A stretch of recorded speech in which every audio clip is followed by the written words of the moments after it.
Like Airbnb's sharing economy or Uber and DoorDash's gig economy, aggregating a fragmented market is a tried and tested model.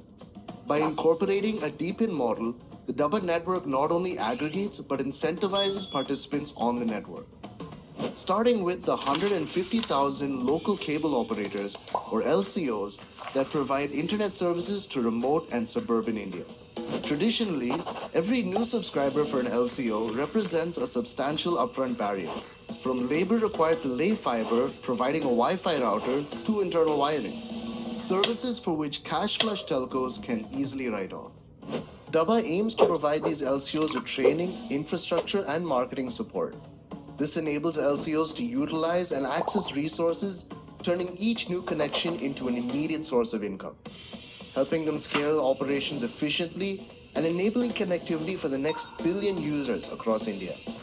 This decentralized model not only enables LCOs across India, but also increases rewards to all stakeholders as the network grows in size and scale. Own a piece of the internet in India. Visit dabba.com now.